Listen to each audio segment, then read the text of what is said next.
Hey there, fellow travelers. Welcome to the Tolkien Road, episode 380, or episode 15 in the Do Not Be Hasty Reckoning. I'm calling this one The Fiery Letters. In this episode, we continue our tramp through Lord of the Rings, Book 1, Chapter 2, The Shadow of the Past. Greta, Hey. what's happening? What's happening? The huge, just trying not to melt in the Tennessee heat. Yes, Tennessee heat and humidity. Yeah, what's happening with you? Well, you and the One Ring trying not to melt. Ooh. One Ring doesn't have to try that hard, though. That's true. Not as hard as I do. But we're going to talk about that. All right. Yeah. All right. What are we waiting for? We're waiting because it's time to give a double up air five to our amazing fellowship. Stick them up. 3, 2, 1. Came at you fast with that one. Hope you got them up.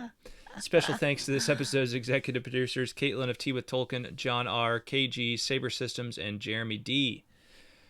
All right, and a shout out to those celebrating their fellowship anniversary in July of 2024. With the 1-year club, Carolyn S. and Spencer M., the 2-year club, Seb M., the 3-year club, Matthew W. and Wordy, the 5-year club, David of Pints with Jack, and this 7-year club, Chris L. Amazing. Wow. Awesome. Thank you all so much. Truly appreciate everyone's support. Really appreciate the 3, 5, 7 years coming in strong. It's an honor, to see people supporting us for that long. Oh, so. Yeah, for sure. Even a year. Yeah. I mean, that's 365 days. Yeah. So that's a long time, too. Absolutely. Absolutely. It's every year, every additional year, I become more and more amazed, Yes. by the support. I do think it's important, though, that we appreciate them all equally, John. Well, that was a Severance reference. Sorry. I guess it fell flat. Okay, I thought we were about to get into a philosophical debate about that, and it's like, well, that wouldn't be right because some people have been doing it for 7 years. So, yes. But you're saying, please try to appreciate all of these facts equally. Yes, that's what I'm trying to I got say. you. All right. I missed the reference. Unbelievable. I could tell by the look on your face. I was like, oh, that's really disappointing. Yeah. Well, I won't be getting a melon party anytime soon. That's for sure. Heck no. Yeah. Let alone a waffle party. Yeah, definitely not. You might even be banned from all future waffle parties. You might not even be eligible. I definitely won't be getting a music dance experience, either. So. Or an egg bar. No, the fun for me. Nothing. Like, basically, your life is miserable. Kind of like, how's Frodo feeling these days, do you think? Well, let's find out. Yeah. Let's discuss this section. Let's do that. Let's do what we set out on this podcast to do. Yeah, I think that sounds like a fantastic idea. But just to wrap up, I do appreciate all of our fellowship and our. I think it's amazing for each successive year, even more amazing. So there you go. That's where I stand. All right, that's fair. All right, that's fair.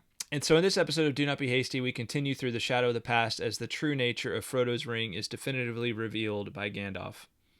This section begins with the words, Frodo took it from his breeches pocket, and ends with, how on earth did it come to me? All right. This section takes place, again, in Frodo's 50th year. We'll be in that time frame for a good while now. Really, the rest of the book, for the most part. Maybe it actually bleeds over into 3019 at some point, much later on.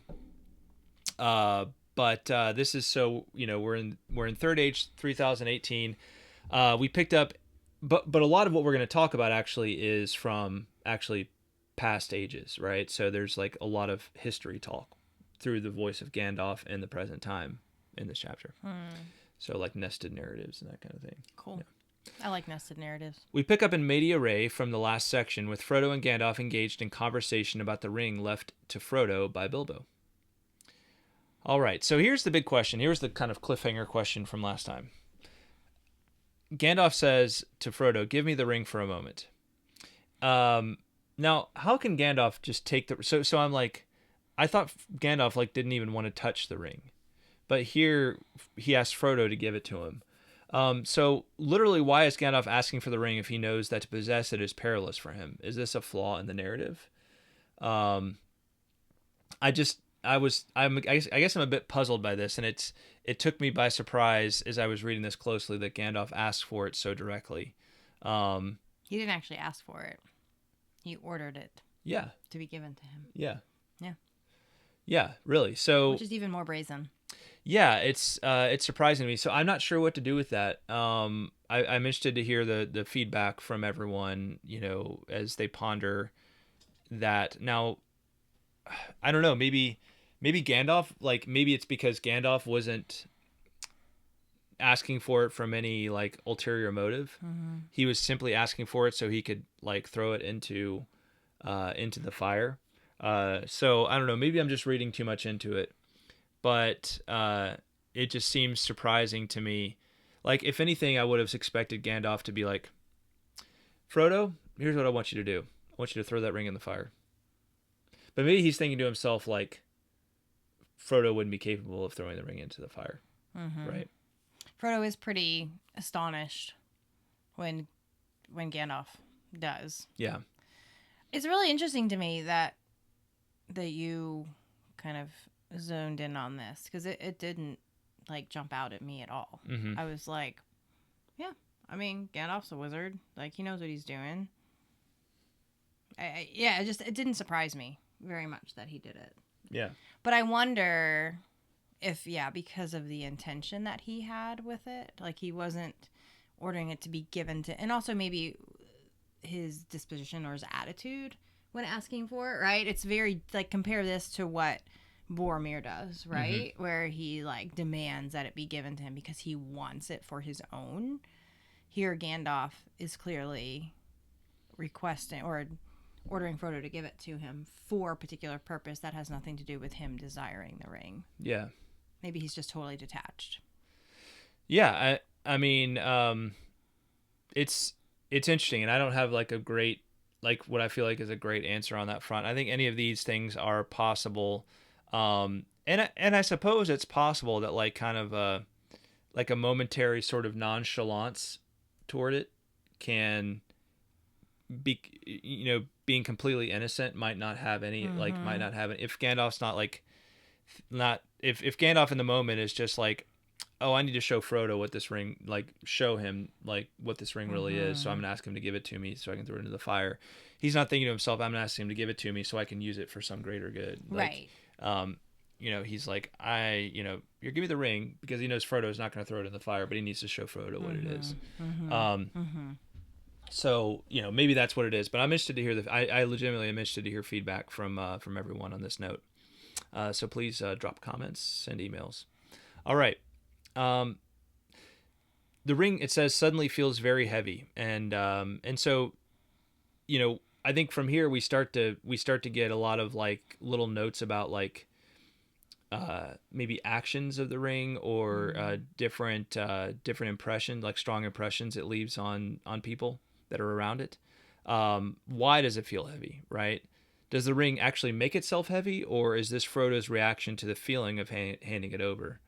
What do you think? Do you think the ring is like projecting a certain heaviness because it senses that Frodo is about to give it over, or do you think that to like, disfigure Gandalf, and maybe it's because he's about to give it over to Gandalf that the ring is like, no, not to that guy, right? Because it's like, that's not who I'm supposed to go to, right? Now that I think about that more, it's really interesting, right? Because we talked last episode about like the particular peril mortals, right? But the immortals were a little bit of a different question. And Gandalf obviously is immortal, right? Yeah. So it's like, with an immortal, I suppose what we'll arrive at is that they are, like, it's not as perilous to them, right? In a direct personal way, like, it's not going to sort of enslave them like it would a mortal, right? Yeah. Turn them like into a wraith like it would a mortal. But instead, it's like, it's just a tool for their greater power, right? So they're capable of wielding it, right? Especially the great immortals are capable of wielding these things, but it would cause them to become evil, to do evil, and to become evil in the process. Maybe the peril for them, right? So it wouldn't like kill them, or it wouldn't like, have the same effect on them as it would a mortal, but it would cause them to do great evil. So and I think later on we'll discover like if Gandalf were to take the ring, right, then like in that way, right, then he would become a contender against Sauron, right? He might even overthrow Sauron once and for all with the ring, but then he would become just another Sauron in the process, right? In which case he would become a new Dark Lord. Right. In which case you think the ring would want to go to him, right? Yeah. Because if it can corrupt a greater being. No, because I think it has allegiance to Sauron. It wants to get back to Sauron. Because Sauron puts part of himself into the ring. Right. But you don't think that by the ring going to Gandalf, like it sees the ring itself thinks that going through Gandalf is not going to be the path of least resistance back to Sauron. No, I think the ring would say like if I go to this immortal, right? This god, Gandalf, then he could use me. No, he could use me against Sauron, right? Against my master. Is the ring able to be turned that way though? Yeah, that's the point, right? Like, so I think it can't be used for good though, can it? No, it can't. Like, it has certain capabilities with it. We'll get into this much later. Like, but at one point Gandalf remarks that he, like, much later on in the story, he remarks that, I would take the ring out of a desire to do good with it, but eventually, and Galadriel kind of has the same reaction to it later on, right? Both being immortals, like they would use it from, what they would think of as good motives, right? Initially, but it would just eventually they would overthrow Sauron and become a new Dark Lord, right? I see. Okay. So, but the ring has an allegiance to Sauron because it's almost part of Sauron, right? It's like part, like Sauron has put part of his spirit into the ring, and that's why he's in a weakened state right now. Yes. No, so that makes sense. So it doesn't want to go to. It can go to a mortal because a mortal is just kind of like someone who it passes through the possession of on the way back to Sauron, right? And we'll get into this when we talk about Smeagol and Dagel as well. But going through an immortal, the threat is that it's being given to someone who can then use it against its original master. Okay, I was thinking that maybe the ring, like if Gandalf took the ring, that the ring could corrupt him in a way that he would then join forces with Sauron. But you're saying that wouldn't be the case. Gandalf would be working against Sauron. Most likely working against Sauron. Not being on the same team. And again, and this will also be interesting when we get more into detail about Saruman and his motives and what he's actually trying to achieve. And kind of juxtapose that against how it's portrayed in the movie. It's actually much different in the books. Like Saruman's kind of goal in all of this. Yeah. Yeah. So that makes sense. Yeah. Well, I think with what we know of the ring thus far, I feel like it makes the most sense to me that it was the ring itself that was making itself feel heavy. Yeah. Because it didn't want to go to Gandalf. I tend to think it's probably a little of both, but the maybe more like less woo-woo argument would just be it's like Frodo's psychological reaction to handing the ring over. But I think in this case it's both, right? Like I think the ring already exerts a sort of psychological pressure on Frodo. Even though he hasn't even used it. But it's his, right? It's been given to him. Okay. And so it's doing something, kind of like that subtle whispering to him about like, oh, you need to possess me. In this case, maybe it turns up the dial because it's like, wait a minute, don't give me to that guy. Don't give me to him. Don't give me to him. So maybe that's what's going on there. So I tend to think it's a little of both. Yeah. I think the ring is an actor. It is not just a passive device, but it's an actor. So. Yeah. Okay. All right. Gandalf next tosses the ring in the fire. He does so. He closes the shutters outside the window. Though Sam's shearing still be heard. Again, take note. Sam right outside the window. Frodo is kind of like, what did you do that for? And Gandalf takes it out of the fire after a bit and says it's quite cool. So this was another interesting note to me that I hadn't really ever thought closely about, but like, why shouldn't it be hot? Like, it's, I assume it's metal, right? You would think it would be super hot coming out of the fire. So why is this distinction made that it's cool? Is it just so it can be easily put into Frodo's hand? I was thinking, is this one way in which it displays its invincible nature, right? And like, you know, because it can't be destroyed. We learn later it can't be destroyed anywhere, right, except in the fires of Mount Doom.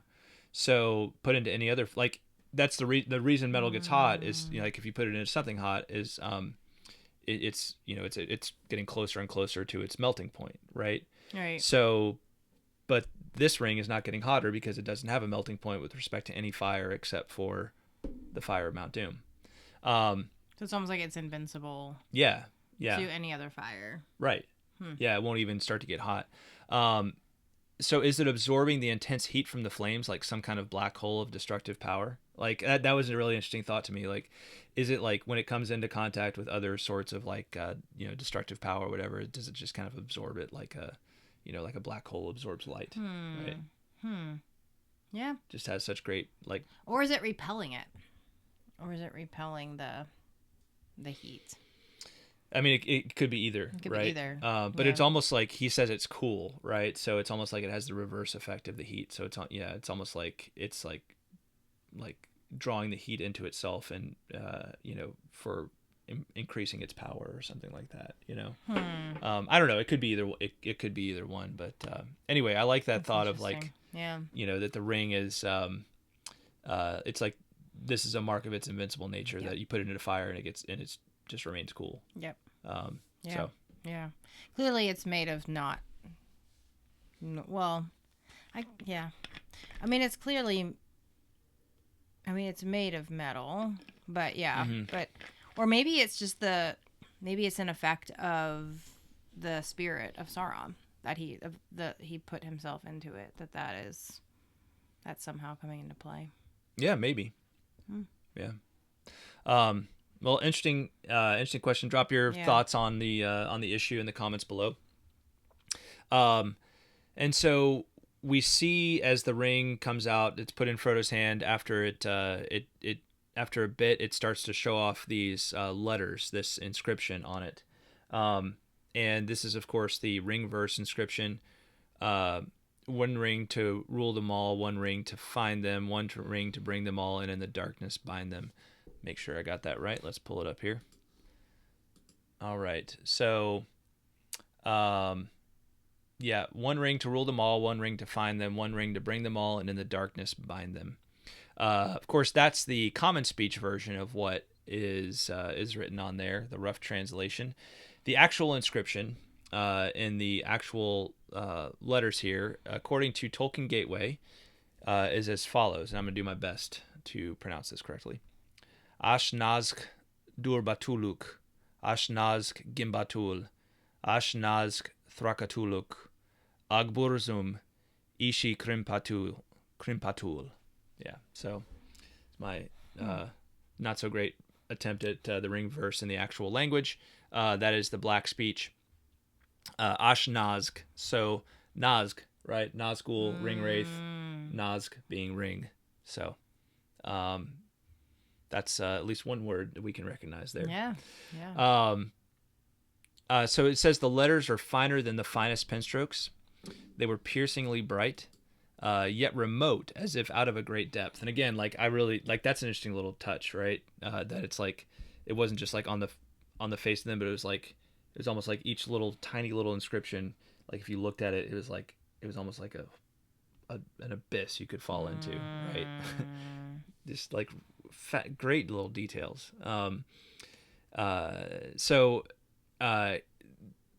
course, in the text itself, it actually shows the ring verse here. You can see, I'll show that here. The letters are Tingvar. I'll read a quick note about that here in just a second. I wanted to read this note from the Reader's Companion about Tolkien's trouble with writing the ring verse, because you see in the text here. Go back to that. Where to go? Over here. There we go. You can see in the text here that it's he actually wrote it out, right? He wrote it out so you could see it within the text. And in the Reader's Companion, they have this interesting little bit to say about it. Tolkien struggled to draw a facsimile of the ring inscription for reproduction that would be good enough to represent to his eye elvish work while suffering from fibrositis. Am I saying that correctly? Rheumatic inflammation, which affected his writing. He was disappointed with proofs of his first attempts, which he felt too large and sprawling, and at the 11th hour he noticed that he had written as the 16th letter in the second line, including vowels, huesta with extended stem, value kh, rather than unque with extended stem, value gh. The word in the ring inscription in the black speech at this point is ag, not ak. Allen and Unwin replaced the block with the version subsequently printed in all editions except the 50th anniversary edition of 2004. There, the earlier rejected lettering was reproduced by mistake, rephotographed from the original art in the Bodleian Library, Oxford. In the first edition, as in most editions of The Lord of the Rings, the ring inscription was printed in black as an economy measure rather than red. In some early Ballantine books printings, the inscription was printed upside down. So interesting little note that Tolkien really wanted to get this into the text. He wanted this inscription to actually be there, and he struggled to write it because of some rheumatic inflammation that he had going on. So like probably rheumatoid arthritis or something like that. Yeah, sounds like it. The letters here, as I mentioned, are Tingvar, heavily flourished. Tingvar is, let's click on that there. So Tingvar, for those of you who aren't aware, is basically the Elvish script. It's literally Quenya for letters. Writing system invented by Fëanor. It was used for a variety of languages among the free peoples and became perhaps the most prominent writing system of Arda, used by a variety of races through the ages. So that's what those letters are, but you see them here in this image. That's what they normally look like, but then in this case they're obviously very flowing, and they're used to express this the speech of Mordor in this case. So, yep. Any questions on that, Greta? No, so it's technically Elven letters, but the speech is from Mordor.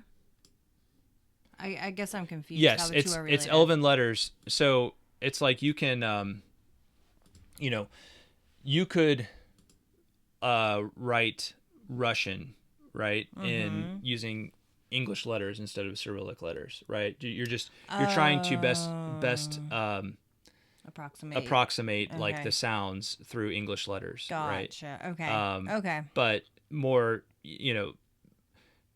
but Cyrillic is the proper writing system for Russian, sure. And they do the same thing with like Mandarin or something like that, right?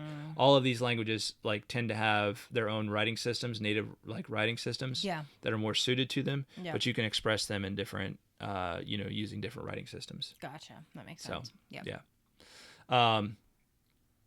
So that's the those are the words written on the ring verse, and of course that's just, as Gandalf makes clear, that's just part of a larger ring verse that he's aware of. It made me wonder, as we go into this. Of course, I'll go ahead and read the whole thing while we're on the subject. 3 rings for the elven kings under the sky, 7 for the dwarf lords in their halls of stone, 9 for mortal men doomed to die, 1 for the dark lord on his dark throne, in the land of Mordor where the shadows lie. 1 ring to rule them all, 1 ring to find them, 1 ring to bring them all and in the darkness bind them, in the land of Mordor where the shadows lie. It makes me wonder if on any of the other rings, parts of the ring verse were written as well, right? Like, was 3 rings for the elven kings under the sky written on the elven rings? Was 7 for the dwarf lords in their halls of stone written on the dwarf rings, and so on. What made them distinguishable from each other? Well, I think the 3 elven rings were very distinguishable from the 1 ring, right? Like they each had like a certain jewel set in them, and they were of different, just the metal itself was of different appearance. So I don't think we know a lot of detail about the dwarf rings or the 9 for men. But we do know that, like, we know the names of the 3 elven rings, and we know, like, generally what their appearance was, right? So, and they did not look like. So maybe, and if any of them definitely do not have anything written on them, it's probably the elf rings, because again, Sauron did not directly work on creating those rings. Mm. He taught Celebrimbor how to do it, but he didn't have a hand in actually creating the rings, right? So, so I was just kind of parsing through this and thinking about some things to say about these verses here. You know, I'm like, did Galadriel feel a little left out that it was elven kings under the sky? You know, of course, kings can just be kind of a general term, so I don't think so. But it's interesting. It says under the sky, and that, you know, you think about like the different associated descriptor for each of the races here. You have elven kings under the sky, dwarf lords in their halls of stone, mortal men doomed to die. And I thought to myself, like, these verses seem to refer to the chief usefulness for their respective races, right? The elven kings, right? The elven rings their main focus was being able to preserve Middle Earth, to preserve Middle Earth from decay, right? So their intent was to preserve the things under the sky. Yep. Right. The dwarfs wanted to accrue great, large masses of wealth to put in their halls of stone, right? Yeah. And then mortal men, well, these kings wanted to live forever. They wanted immortality, right? Because they were doomed to die, right? So even in these kind of details, we find they're not just like these like catchy rhymes that Tolkien thought up. There really seems to be like a certain detail put into that ring inscription, which is revealing, you know. So like kind of points to how the ring could possess those particular groups of people. Yeah. Right. Like what could they feed on? Like it could feed on the elven king's desire to preserve Middle Earth, right? Mm-hmm. Or it can feed on the dwarf's greed and desire for wealth. And then for obviously mortal men, it thrives on their desire to not die, to be immortal. Yeah. Right? Yep. Absolutely. That's where my mind goes when I read these things. A lot of sense. Yeah. Of course, then we have one ring which rules them all, finds them, brings them all, and binds them, right? And again, like very solid sort of like progression of this sort of ensnaring action of the ring, right? Ruling, so it's intended, it's created for this purpose to rule all the other ones, and it can find them, it can figure out where they are, and it can bring them, it can almost like call them back and bind them. Now again, I think the elven rings were somewhat protected from this effect because he wasn't directly involved in the creation of them, but certainly we see that this is true of the 9 for mortal men because of what happens with the ring wraiths. And then, I love that there's just this refrain, in the land of Mordor where the shadows lie. Super creepy, super creepy refrain, almost like it casts a shadow over you. You can see almost like, where did this lore come? Like, was this something that Sauron came up with himself and like taught to his main minions? Was this like, what was the context of this little song here? This little verse here. Like culturally, what was the context? Yeah. It says it was a verse long known in elven lore. Was it something that the elves came up with to kind of describe the action? But we know that Gandalf built in the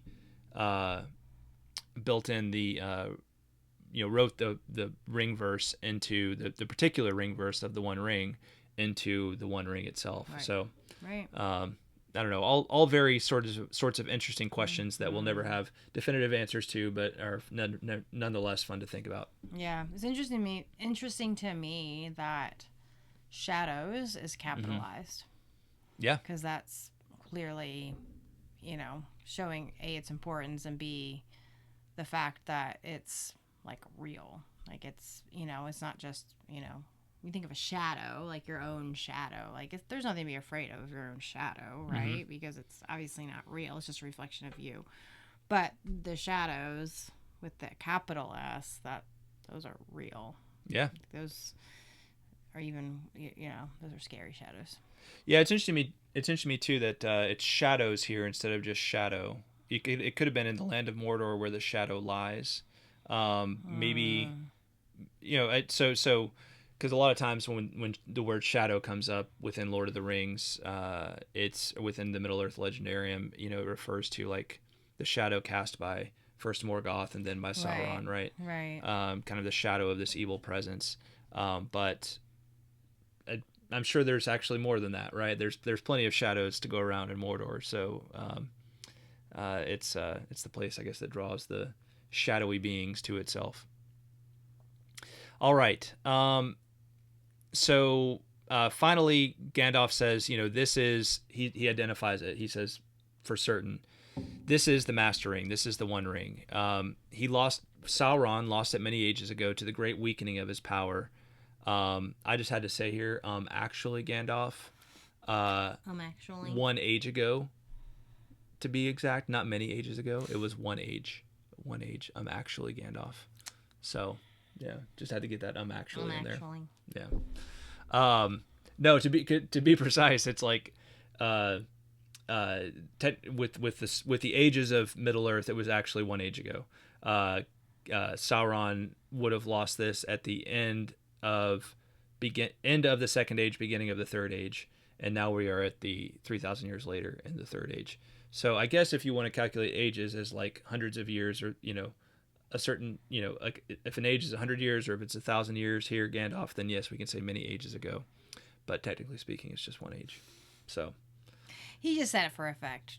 He was just it was one of those storytelling tricks where it's many, many ages ago in a land far, far away. Yes. Yeah. A long time ago. Yes. Yeah. In a land far, far away, indeed. All right. It says fear seemed to, as Frodo hears this, it says fear seemed to stretch out a vast hand like a dark cloud rising in the east and looming up to engulf him. Like a shadow, kind of. Yeah. Very powerful image again. Again, is the ring impressing this upon Frodo's mind? Is this just something going on in Frodo's mind, or is the ring itself doing this, right? Is this part of does the ring sort of cast terror upon the people around it, right? I think probably. There's both a psychological effect and the spiritual sort of resonance of it. Yeah. I think spiritual resonance is a real thing. You go to certain places and you feel it, right? Yeah, absolutely. You truly do. And around certain things, you feel it, for sure. It's called vibes. Vibes, yeah, absolutely. Good or bad. And then finally, we have this like kind of just anguished line. How on earth did it come to me? He says how twice. How on earth did it come to me? Yeah, you can kind of hear him stammer, like almost stammer. How on earth did it come to me? Yeah, like he's almost like he's out of breath. Yeah, he's breathless. Yeah, like his breath has literally been taken away, probably by that dark cloud rising, or the thing that's engulfing him, the fear that's engulfing him. He can barely get his words out. Yeah. Well, that's kind of where we'll leave the cliffhanger for this episode. Gandalf will get into all of that. Greta, what did I miss? I think that was great. Okay. Yeah, I think it was very, very well done. All right, awesome. Yeah. All right, well, having established that Frodo's ring is indeed the One Ring of Sauron, we're set to uncover the lore and history behind the ring and begin to answer Frodo's anguished cry, how on earth did it come to me? Stay tuned. We hope you enjoyed this episode. If you did, please consider supporting us in one or all of the following ways. First, join the Fellowship of the Road by visiting patreon.com/TolkienRoad. When you join the Fellowship of the Road, it helps us to keep on, evering on, and lands you some cool perks along the way. Learn more at patreon.com/TolkienRoad. Second, if you're watching, hit that like button. Don't forget to subscribe and let us know what's on your mind in the comments below. Finally, subscribe, rate, and review us on iTunes or the platform of your choice. If you are a 5-star fan of the Tolkien Road, you can really help us out by heading over to iTunes or your preferred source for the show and dropping us a rating and review. When you do that, it helps us to get the word out about the Tolkien Road, which helps us to keep on evering on. As always, keep correspondence coming. We'll do our best to respond to you somehow and at some point. With Do Not Be Hasty, we'll let the mail pile up and then do a big mailbag episode at the end of each chapter. While we can't promise you that your mail will be read on air, you miss 100% of the shots you don't take, so drop those comments and send those emails. Finally, don't forget to stop by TrueMythsPress.com for great merch like super stylin' and comfy Tolkien Road t-shirts, Two Trees camper mugs, and signed copies of John's books, Tolkien's Requiem and Tolkien's Overture. Once again, that's TrueMythsPress.com. Thank you for supporting us with your purchase. To close, as always, we'd like to thank our amazing fellowship. We know all of you half as well as we should like, and we've thanked less than half of you half as well as you deserve. Special thanks to the following: John R. Kaitlyn of Tea with Tolkien. KG. Melkor27. SaberSystems. Jeremy D. Emilio P. Jonathan D. Richard K. Paul D. Julia. Wordy. Chris B. Tour91. Carolyn S. Emil K. Brian O. II. Jonathan R. Matthew W. Daniel D. Harrison C. Jason C. Seb M. Wilbo Baggins. Ms. Anonymous. Andrew T. Red Hawk. Shannon S. Brian O. the I. Zeke F. James L. Chris L. Ozzy V. Ish of the Hammer. Teresa C. David of Pints with Jack. And Eric B. Finally, thanks to all for watching and or listening. Until next time, the road goes ever on. Bye, y'all. Bye-bye.